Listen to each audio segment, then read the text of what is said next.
Thank you very much, Dennis. Yeah, thank you for the kind introduction. Maybe just to clarify, I'm not, after serving several years as chairperson for SABO, I've stepped down for a while.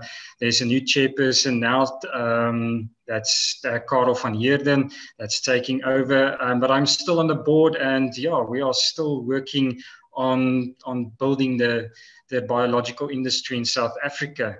But thank you very much, and thank you for the opportunity. Just to confirm, everybody can see my presentation at this stage? Yes, yes, we can. Thank you very much. So the topic is biosolutions, a regulatory perspective in South Africa. And yeah, regulatory aspects can be quite a challenging topic to discuss, and due to limited time, it's practically impossible to delve into the details of how to register a biological product in South Africa. So this presentation will really just touch the basics, just give an indication or an overview on what to expect from a regulatory perspective in South Africa. I will first maybe just for everybody give a short introduction on SABO, then go on to Act 36 of 1947, then have a discussion on where biological products are included within the regulatory framework in South Africa, and then conclude with a short summary. Now, the South African Bioproduct Organization was established in 2013 and really represents the bioproduct industry in its dealings with local and international role players. The aim of SABO is to be recognized as the principal representative of the agricultural bioproduct industry, conducting its functions with professionalism and excellence. Its objectives are to promote the bioproduct industry, promote products that are developed based on sound scientific research and that are fully compliant from a regulatory perspective, and then serve as a platform for its members to engage with relevant stakeholders. So SABO is also the link between government entities and the bioproduct industry. And of course, we have so many members, including manufacturers, suppliers, distributors, and researchers, all coming together and trying to work together to build upon the biological industry and ensure its sustainability for the future. Going on with the topic of today's presentation is Act 36 of 1947. So this is the legislation that covers all agricultural input products in South Africa, whether it's a chemical, whether it's a fertilizer, biological product, doesn't matter. This is all products must be compliant under Act 36. The purpose of registering a product that falls within the jurisdiction of the Agricultural Inputs Control from the Department of Agriculture, Land Reform and Rural Development is to prove the efficacy towards claims being made. You need to prove that your product is actually doing what you are saying it's doing, what you're marketing that it's doing. The quality of your product being sold must be up to standard. You need to sell a good quality product to the end user, to the farmer. The safety to humans, animals, and the environment when used as prescribed in accordance with your registered label is of extreme importance. So the three main concepts of registering a product in South Africa under Act 36 is efficacy, quality, and safety. If we look at what Act 36 covers, there's a whole set of sections that's covered with regard to agricultural products. It covers farm feeds and stock remedies. That pertains to farm animals and products used there. It covers agricultural remedies. This is where your plant protection products comes in. So all your chemicals and your biocontrol agents, any product that has some sort of pest control efficacy falls under remedies. And also your PGRs, legume inoculants, UV protectors, and desiccants. And then you get your fertilizers, which is products that promote the growth of products through nutrients. But under fertilizers, there are also three different sections. get your group 1 and 2 fertilizers. That's your normal NPK, your conventional fertilizers at different concentration levels. And also your group 2 can include your micro nutrient or element formulations, for example, your foliar feeds. And then you get your group 3 biofertilizers. And this is where your biological component within your fertilizer section is included. I will go into a bit more detail now, because now we need to differentiate between a biological remedy and a group 3 biofertilizer from a regulatory point of view. Now, this can be, in some cases, quite challenging. How many products, especially your microorganisms, due to their multitude of modes of action, can basically go either by a remedy or a biofertilizer, depending on your strain, depending on your use, and depending on the claim that you are making. So it's very important when you approach your product development to first determine, what do you want to do with your product? Is it going to be a biocontrol agent? Is it going to be a biostimulant? Is it going to be used to improve yield or plant growth? Or is it going to be used to control a pest of some sort? So on the bioremedy side, it's intended to be used for the destruction, control, repelling, attraction, or prevention of any undesired organism, whether it's a microbe, another plant, fungus, invertebrates, doesn't matter. If the product controls some sort of organism, pest organism, it is a remedy.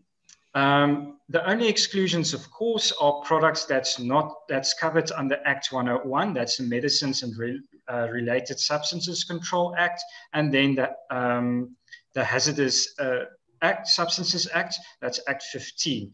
Any product that's regulated by these acts cannot be registered under Act 36. Then, in addition to pest control products, is your PGRs or other specialized claim type products like UV protectors or adjuvant-related efficacy effects. That's also covered under remedies. And under the current Act, legume inoculants are also covered under remedy regulation. And this is due to the definition being included in the current agricultural remedy regulation. In the near future, maybe there will be an opportunity when the regulation is updated or amended to remove the legume inoculant definition, because one can really appreciate the fact that legume inoculants would be much more appropriate as a type of biofertilizer registration from a regulatory point of view. Going on to Group 3 biofertilizers, what is defined as a biofertilizer in South Africa? And that's a natural synthetic substance or organisms that improve the growth or yield of plants or the physical, chemical, or biological condition of the soil. So this means that any products that can improve your plant growth from a vegetative point of view, or your yield parameters or yield development of your plant, that's the improvement of a natural process that already started, and you've got some sort of biostimulation or nutrient solubilization effect that's actually improving on this process. And then also you've got soil conditioners that can be included here as well. These products serve, as I mentioned, to improve the natural plant development, growth, or yield. And it's very important to note that no pest control or any other remedy claims are allowed under Group 3 biofertilizers. If we delve a bit deeper into the bioremedy data requirements, we need to refer to the guidelines on the data required for registration of biological biopesticide remedies in South Africa. And the current version being used is the June 2015 version as published on the department's website. Now, as I mentioned, due to time, I cannot go into much detail with regard to the data requirements. This is quite an intricate document on how to register a bioremedy in South Africa, but I hope to just touch on the basics. So this guideline will include microorganisms, biochemical substances of natural origin, plant-based extracts and or metabolites, any of types of products that can be defined as a remedy and are used as a remedy in South Africa. So it can include a microorganism like Boveria bassiana that you may want to register as a biocontrol agent against insect pest, for example. Or maybe some sort of plant extract that can have a suppression effect on a fungal disease. But what is very important is you need to have proper identification of your active ingredient. It is necessary to have all the necessary import and mass release permits if your organism, your living organism, is imported from outside the country's borders. You will need toxicological or environmental impact studies for active ingredients and formulation in accordance with OECD GRP guidelines. You may require physical properties and storage stability of your product. And then you will require efficacy trials in at least 3 different bioclimatic regions to prove the claims of your product. If your product has residue implications, luckily most biological products will not have any residue implications. But let's say, for example, there's a plant extract that may have some sort of residue element, then you will require at least 5 residue studies in 3 different bioclimatic regions. Data extrapolation for efficacy and residue can be considered using the Codex crop groupings. And then, of course, a bioremedy product will have specific label requirements indicating safety aspects, any warnings that needs to be adhered to for the user, the application rates, the crops, etc. So there's very specific label requirements as well. And in the near future, South Africa will be implementing the GHS system as well. So all products, whether it's biological or synthetic, will need to comply. And that is also an aspect where SABO is working very closely with other stakeholders and local authorities to implement the concept of GHS that was actually developed for chemistry, but to try and implement such a system for biological products as well, effectively. If we move on to Group 3 data requirements, this is your biofertilizers. We need to refer to the guidelines for the registration of Group 3 fertilizers, and the current version is the June 2019 version.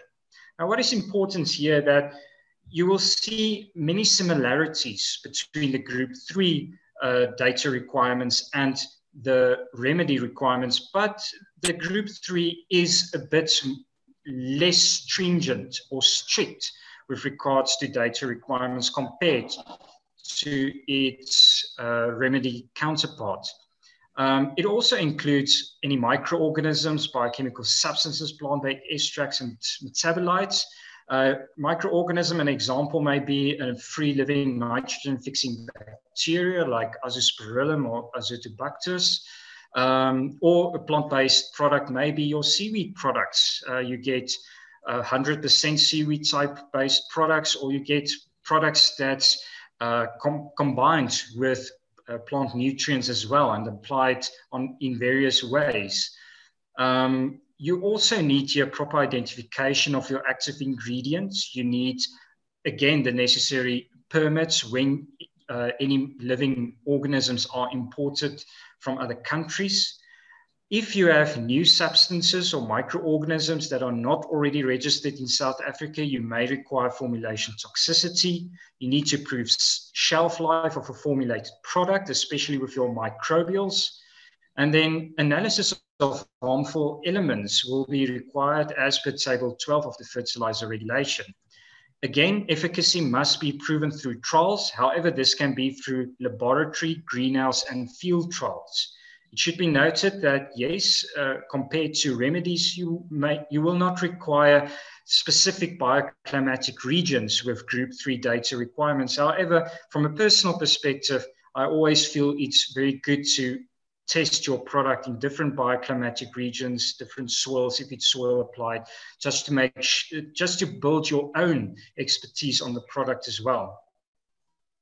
Then data extrapolation for efficacy trials can also be considered using the crop grouping table that's located in Appendix 1. This is loosely based on the BBCH system.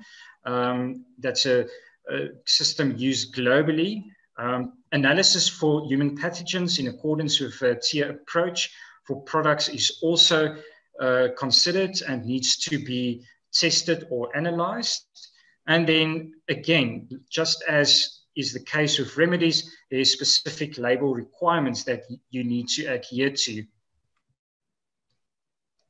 If you, as a summary, just to conclude, biological products can be defined as a remedy or a biofertilizer. This can be, in many cases, a challenge due to the multitude of modes of actions associated with some types of biological products. You really need to determine what you want from your product, where you want to position it, and the function. Each type of registration has its own guidelines towards data requirements, and it's so important to really familiarize yourself with the data requirements when you are developing a product for the South African market. SABO makes use of its regulatory working group to engage with South African regulatory authorities and provide its members with a platform to interact and participate. So I think this is a great way for people also to learn and to support each other on regulatory matters. And then also to conclude, just as a reference, to access all the guidelines associated with product registration in South Africa, feel free to visit the department's homepage, go to branches, agricultural product production, health and food safety, go to agricultural inputs control, and there you will find a multitude of guidelines that will guide you on how to register a product for the South African market. On that, thank you again for the opportunity, and it is much appreciated. Thank you very much. Thank you very much, Jaco, for that great presentation. I normally introduce Jaco as my great friend, Jaco. Thank you very, very much. So we have about 5 minutes for questions. So if anyone has a question, I have not seen any questions on the chat box, but if anyone has a question, please just unmute and ask. I'm just trying to see if there are any questions on the chat box. Are there any questions for Jaco? Yeah, so Jaco, thanks a lot for that presentation. I would like to find out, is there mutual recognition of products? So let's say that a product is registered in the EU. Is it fairly easy to bring it into South Africa? I have to admit, having to refile any. I don't know if you use dossier system. Absolutely. No, you are absolutely correct. And it's a very good point that you make. That's a point that many applicants has raised with the local authority. Yes, we use a dossier system. So there's a whole criteria of information that needs to be compiled within a dossier. And yes, data from products that's registered or data that's collected from countries in Europe, Japan, Canada, Australia as an example, are considered within very well respects by the local authorities. However, they do stress that they would like to see local data being generated as well in support of international data. So they require a balance between international data and local data being submitted for registration, especially with regards to efficacy in our environments under our practices. Luckily, South Africa has got a wide variety of climatic regions, like Köppen regions, so we can make use, for example, a lot of data from the United States that shares a lot of Köppen bioclimatic regions than we do. The same with various areas of Australia as well. And then our on the commercial side, our farming practice is much similar to many developed countries as well, using good agricultural practice. So that assists applicants in a certain way as well when using international data. I mean, if I can follow up. Sorry. Yeah, Yes. I mean, this is also a new field for me. So how do you see, like, for example, one of my strains is now a product here in Europe. How do you see testing this product in South Africa or other African countries on its efficacy? How is this seen compared to, let's go and isolate, I tend to prefer, let's go and isolate local strains which have local efficacy. I mean, which of the two, maybe a balance, but which of the two do you see an approach that is best? Yeah, another good question. I've asked myself that question on many occasions. From a personal perspective, working for UPL, we have got access to local and international strains. We are developing both types, and I've asked that question on many occasions. And unfortunately, if you look at the requirements from a regulatory perspective, there's not much difference being made between whether an organism is endemic to our environment and sourced locally, a strain is sourced locally, compared to an international strain that's collected from an international culture collection. At the end of the day, both of these products, both of these formulations needs to be tested in the same manner as part of an efficacy development program. So there are instances where, yes, let me maybe place it like this. The regulatory system in South Africa is not perfect. I think nowhere in the world is a regulatory system perfect. That's the reality. But I think the South African system is a good foundation and a good way to work forward. And if we can streamline the biological data requirements and move away from a chemical mindset with regard to biological products and regulatory aspects, that would assist everybody at the end of the day. Okay. Thank you. Okay, thank you very much, Jaco. There's a question from Lisa Custon. Lisa, do you want to unmute and maybe ask the question? Yes, thank you very much. I wanted to ask Jaco, we spoke about this years ago with Tilivali when he was still at the registrar's office, and that was screening bioproducts for very specific traits. I'm not referring to antibiotic resistance genes, for instance.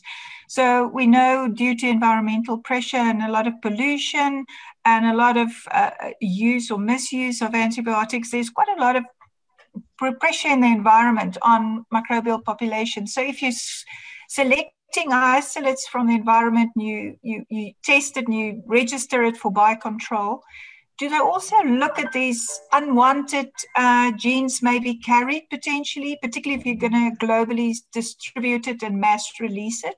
Do you know if there's any progress on that? At this stage, Prof, no, I'm not aware of any progress on this matter. I know that it was something that was high on Tilivali's list at that stage when he was still at the department. Unfortunately, I cannot comment if this consideration is being taken forward for the future.